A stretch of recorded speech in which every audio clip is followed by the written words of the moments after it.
This is WJBC News 98, your 24-hour news radio station with the important news at the top of the hour and when it breaks. State officials have called off the search for an elderly couple who were reported missing 2 weeks ago near Foothill Canyon State Park. The couple had reportedly gone camping for the weekend. Their RV was found abandoned in the nearby campground. Officials remain baffled and have asked for the public's help in finding this elderly couple. If you have any information regarding their whereabouts, please contact your local police. In other news, the County Wildlife Service has also reported an increase in animal poaching in the last 3 months.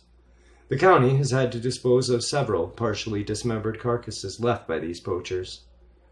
County officials want to warn the public that they can be charged with the crime of wanton waste if they kill an animal and do not salvage all its edible meat. "Turn off the stupid radio, Abby. I'm not a mechanic. I don't know what I'm looking for," I yelled at Abby. "I told you you should have had your car serviced before we left on such a long trip." "Okay, Laura Bell, I know, enough. We're gonna be a couple of sorry out-of-work nurses if we don't get our butts to Atlanta in 2 days, I reminded her. This was not a good start to our new career as nurses. Just a few months ago, we had graduated from the same hospital nursing program. We had gotten lucky and stumbled upon a recruiter from a major medical corporation who practically hired us on the spot to work in a hospital in Atlanta, Georgia. We then sold everything we owned to put down first and last month rent on a tiny apartment. We packed up everything and shipped it on ahead. Now, it was all going to fall apart. If we don't show up for work in the next few days, this whole trip has been a disastrous miscalculation. The gas and food have all cost double of what we thought. We spent the first 2 days of our trip sightseeing and lost so much time that way. And now this!" I turned to Abby. "Look, I have tried everything I know about cars. I made sure the connections to the car battery are tight. I also checked all the hoses to make sure they're all attached and have no cracks. You check the oil and the water and they're fine. The car still doesn't want to move. Face it, we need help." Abby looked at me. "What are we going to do? Our cell phones are dead because my shitty cigarette lighter doesn't work." "Look," I said, "one of us needs to go for help, while the other stays here with our suitcases and stuff. There's no one traveling this shortcut the waitress at the truck stop bragged about." I waved my hand at the dirt road. Abby reluctantly nodded her head. The waitress had convinced us both that we could save hours cutting across this shortcut. Now I'm glad we didn't tip her, mostly because we were short on money. Abby put her hand on her forehead and exclaimed, "Crap, it's like at least 15 to 20 miles back to the truck stop in this heat." I looked up at the sky. "The sun is starting to go down. It should cool down soon enough." Abby looked up and stared at me. "Okay, who's going?" "Only one way to be fair. We flip a coin." Abby immediately said, "I call tails." "Okay," I replied. I pulled a quarter out and flipped it. "Oh my God, it's heads!" I yelled out in joy. We both agreed that if someone were to pass by here, I would make them take me to the truck stop. Abby promised that she would walk to the truck stop and either call a tow truck or get the sheriff. Abby changed into her sneakers and put on her backpack. I gave Abby our last bottle of water, my green sun visor, and pointed her in the right direction. I watched her walk over the small hill and out of sight. The place we broke down was in the middle of some foothills. It seemed like a small valley. Nothing but trees and yellow grass until the next hill ahead. I went to the trunk and pulled out a blanket my grandmother had made me and grabbed my purse. My grandmother was the one who had raised me after my parents died when I was 7. My grandma was a widow by then. She worked for the Holden's cafeteria chain back home for nearly 30 years.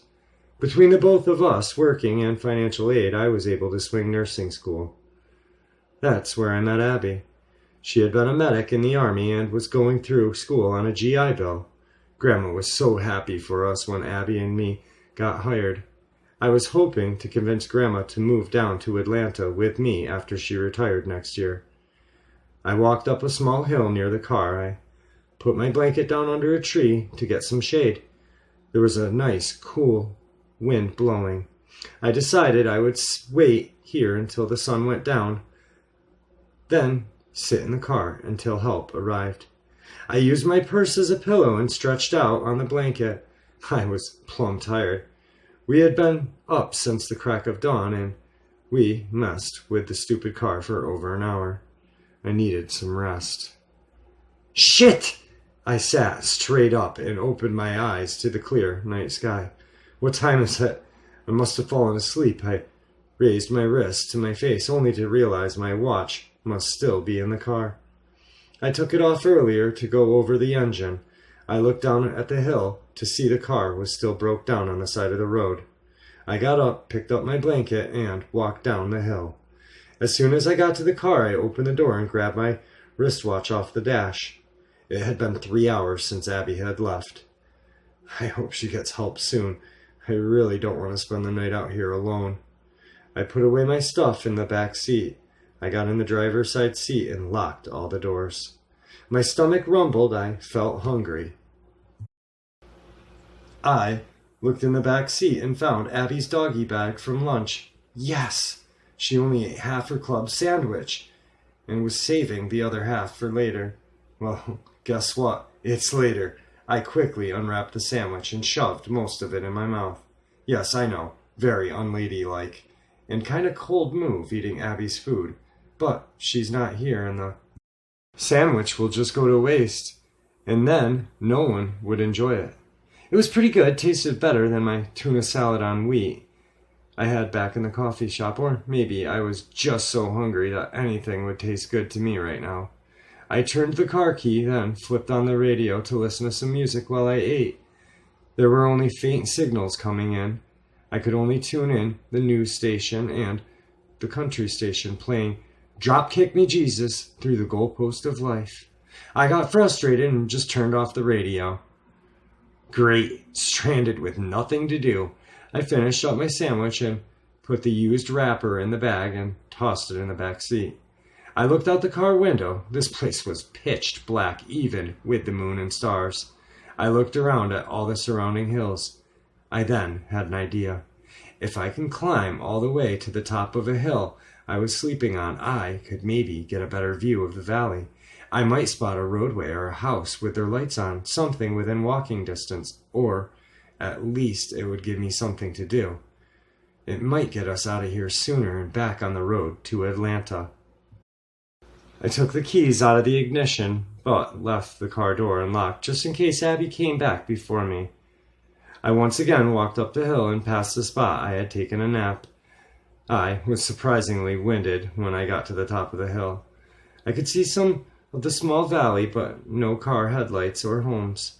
I turned around and saw a bigger hill behind me, a couple of miles away. Maybe I could get an even better view if I climbed to the top of that hill, I thought to myself. I might even find a highway and flag somebody down or find an emergency call box. I walked down the small incline into a dense patch of trees. I stopped and rummaged through my purse for my nurse's penlight. Yes, I found it. It would not provide a lot of light, but it was better than nothing. The big hill was at least a few miles away. I began to walk through the trees, headed for the hill. I then heard a distinct sound of a truck. The sound kept growing louder and seemed to be coming from behind me. It must be coming down the road where we broke down. I then heard a big bang, and then the sound of a whimpering dog. I immediately ran out of the woods and back down the hill, only to see the truck drive out of sight. No! I missed my chance of getting us out of here. I walked down the hill towards the car. I sat down on the side of the hill and just felt defeated. I hope Abby gets back soon. As I sat there, I started to hear a low-pitched sound. I looked around and saw nothing. I should get back to the car. No telling what's out here at night, I thought to myself. I stood up when I heard a very distinct growling coming from some bushes. I could not see anything, but the sound kept coming closer. I stopped moving and just stood frozen in place. I saw the outline of something coming towards me and saw a pair of yellowish eyes coming out of the darkness. The bright moon lit up the figure crawling on the ground. It appeared to be a coyote or a dog. It had a combination of light and dark fur. The shape of its head and its dark rimmed eyes kind of reminded me of a German shepherd. I could see that part of its face was covered in something dark. It stopped crawling and it sat there just shaking like it was cold. It started to growl louder. After getting a better look at the stuff on its face, it looks like blood. Then it hit me. Oh my God, this is the dog. It must have been hit by the truck. That's why I heard the dog's whimpering after the bang. Oh, poor boy. No wonder it's shaking. It's probably really hurt. I walked slowly towards it. After all, it's a wild animal. And I didn't want to startle it. As I stepped closer, I began to notice that it was a pretty big dog. It let out a very deep and menacing bark. I stopped walking and it started to bare its teeth at me. Without breaking its gaze, it slowly began to move. It managed to sit up on its front legs.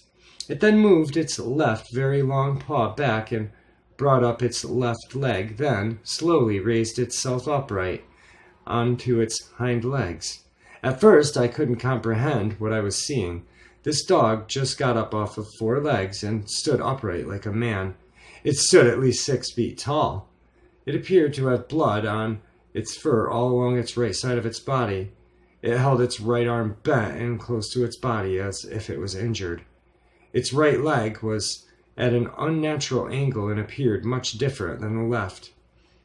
Its pointy ears slowly moved back and it started to crouch down as if it were about to attack. It leapt forward, then I heard a sound. I only heard that sound once in training as a nurse. The unmistakable sound of a bone breaking. The creature let out a scream, then fell to the ground. I ran back a few steps. Then it howled a very long and very eerie howl. I started to run up the hill. It saw me run and tried to move, but screamed out in pain. I got to the top of the hill and into a patch of woods. I stopped and hid behind a tree. From my view, I could see the creature struggling to get up onto its feet. It would briefly stand, but as soon as it would put any weight on its broken leg, it would fall back to the ground. It finally stopped struggling and laid on its back. I could hear it whimpering. I ducked back behind a tree and contemplated my next move. I didn't know what the thing was or how it came to be here. All I knew was that it was hostile and I needed to get as far away from it as possible. It was severely injured, yet it still wanted to lunge at me. I thought of running to the car. It might give me some protection from the Dogman or whatever it was. But it's an older car with windows, and that thing, even injured, looks pretty strong. Plus, I don't want to be trapped inside not knowing when help is going to arrive. My best bet would be to keep moving. Depending on its injuries, I might be able to outrun it. If I can cut through these woods and up a hill, I may make it out of here. I checked my watch. Where are you, Abby? I then peeked around the tree to see how it was doing. To my surprise, it was gone. I came out from behind the tree. My stomach sank. Was that thing playing possum? That creature was not injured, as I had thought. Fuck! I immediately turned and began running through the woods. That thing is on the loose out here with me. It obviously got up without making a sound. Is it possibly intelligent? I gotta get out of here. I stopped briefly to catch my breath. I leaned up against a tree and tried to see if I could see or hear anything chasing me. I didn't see or hear anything. I then caught a whiff of a strong odor. It was coming from straight ahead of me. I took out my penlight and shined it in the direction of the smell. I found part of a rotting corpse lying on the floor. There were flies all over it. I saw a partial rib cage, and as I flashed my light nearby, I saw a human skull with some of its flesh still attached. It was badly decomposed, but I could see that it had a patch of hair on it, and it appeared to be either white or gray. I felt like throwing up due to the smell. I put my hand over my nose. This must be that thing's hunting ground. Then I heard a loud howl come from nearby. That was too close. I began to run again. That hill must be further away than I had thought. I didn't seem to be getting any closer. I was running when I heard a howl come from somewhere ahead of me. I stopped and immediately changed directions. Oh God, how did that thing get in front of me? Did that thing figure out somehow that I was going for the hill? And is he trying to cut me off by my means of escape? Just to the right of me I heard what sounded like trees falling. Something sounded like it was crashing through the forest towards me. I stopped in the middle of a small clearing and heard a loud growling coming from behind me. As I turned around, the moonlight illuminated and the battered figure of the ungodly creature. It stood there growling, baring its fangs at me. Not even being able to be hit by a truck slowed this thing down. It appeared to be dragging its broken leg behind it. Its yellow eyes shined in the dark. I felt the sweat start to form on my forehead as I thought to myself, I would have to try and run for it. I then heard a growling coming from the right and left of me. I saw 2 other sets of eyes come out of the darkness to join the creature. They were 2 other dogmen. The color of their fur and markings were different, but there was no mistaking they were of the same species. When the dogman howled earlier, he must have been calling out for help. The 2 dogmen appeared to be much taller and bigger than the injured creature. I almost got the impression that the injured one may have been the younger brother or the runt of the litter. My God! As I said this, the 3 leapt forwards towards me at the same time. I turned to run. No! Sheriff, this is Deputy Mills. You got your ears on over? I was on my way back from the O'Neill crime scene when I came across an abandoned car just a few miles up the road. The vehicle was unlocked. I had to look around and couldn't find the driver. So I searched the car and found some documents. I found 2 diplomas from the County Hospital Nursing School for Laura Bell Fowler and Abby O'Neill. The name Abby O'Neill matches the identification we found on that body down the road. From the name on the registration, this must be the dead girl's car. No, that's a negative, Sheriff. I can't seem to find hide nor hair of Miss Fowler. Could she be the one who maybe killed O'Neill and then ran? I'm curious to see what the medical examiner identifies as the murder weapon. The poor girl was ripped apart with something razor sharp. Someone must have really hated the O'Neill girl to have done that to her.